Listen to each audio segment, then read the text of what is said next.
Okay, today I'm going to show you how to replace a thermostat on a 2010 Mazda 3. This is the 2.0 engine. It's a common failure on these cars. That's the thermostat. It's easy to replace. I'm not going to show you how to replace it. I'm going to tell you how to replace it because I forgot to make the video. I already had replaced it, but I should have made the video, but I didn't. But I'm going to explain how to do it. Basically, you're going to need a ratchet with an 8mm. It has 3mm bolt. Three 8mm bolts, right?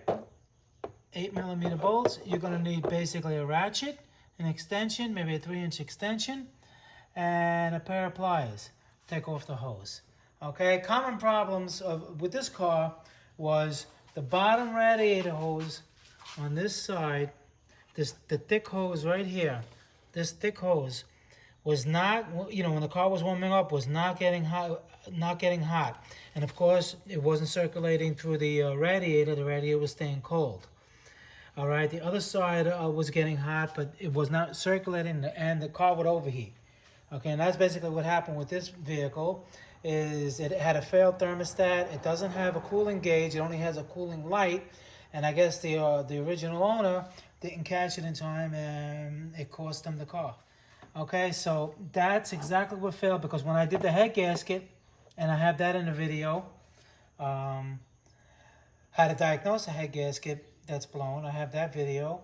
I didn't know what it was. I knew it was blown, but I didn't know what caused it. When I did the video, when I replaced the head gasket and I put everything back together, it was still going to overheat. So of course I was very cautious to see the problem, because if there was always a problem of why it overheated, and it was the thermostat. And don't get fooled if you look underneath your car and you see it, go, oh, it looks kind of new. It's not. This is an original one, and it failed. It doesn't open. It stays closed. The car overheats, and it's gonna, blow the engine. So basically, what you do, okay, I'll get these tools out of the way. You're gonna need just, those two tools like I just told you. All right. Now this cover just pulls up. 2, 3, 4. All right. Now I'll show you where this is. It's right down here.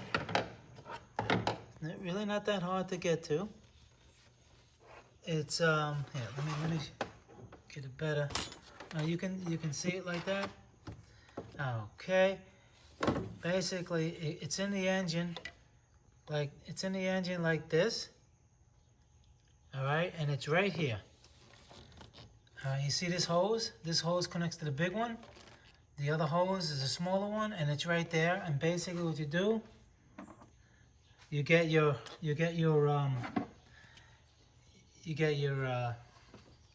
pliers. You take off the clip. You slide the spring clip. With these, you slide it back, and you do the same thing with the little one. There's a little spring clip, and you slide it back. Pull the hoses off of that. And if you want, this wire that's in the way right here, this little wire, well, you could just move it out of the way to give you more access.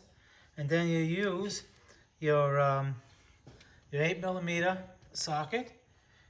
All right, you put it down there. You go 1, 2, and 3. You take them out, and it comes right out. And you reverse the procedure to install it. And what you do, and you got to drain the coolant. Yeah, you got to drain the coolant first. I'm sorry. You drain the coolant on the bottom. There's a petcock on the driver's side bottom.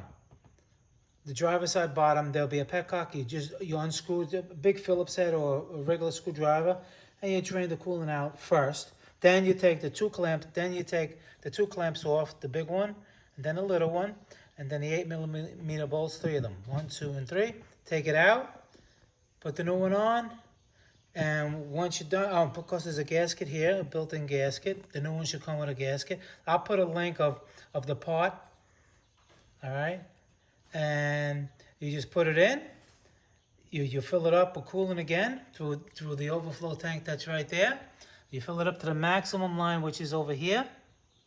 This is the maximum. There's a maximum line right here. Matter of fact, you can still see the coolant in there. That's maximum. You fill it up right there. Start the engine. Let it idle. Get up to up to engine operating temperature. Make sure there's no leaks where you did the thermostat. And make sure that this hose gets hot. It has to get hot after. Once it gets hot, you're gonna feel that the radiator start getting hot. Then you know it's circulating. Then the car's not gonna overheat. And you get it hot until the fan comes on at least once. All right. Before I did this issue with the bad one, the fan will come on, and because the engine is hot, but the radiator was ice cold, so you know it's not circulating. It could be a water pump problem, but most of the times on this particular car, these fail a lot. So if you're having problems with overheating and your car is still okay, and you know you don't know exactly, you think it could be the water pump. Water pumps, you know, I replace water pumps more because they're leaking than if the propeller. And usually, like I was just saying, the water pump is it's probably not that. I mean, because in order for those fins on the water pump to rot off and that it's spinning and not circulating, that's rare. I haven't ever seen that.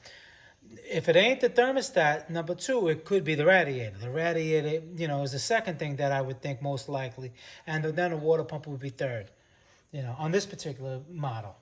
All right, so basically that's how you do it, and I'm Motor Car Nut, and I'll see you guys in the next video. Thank you.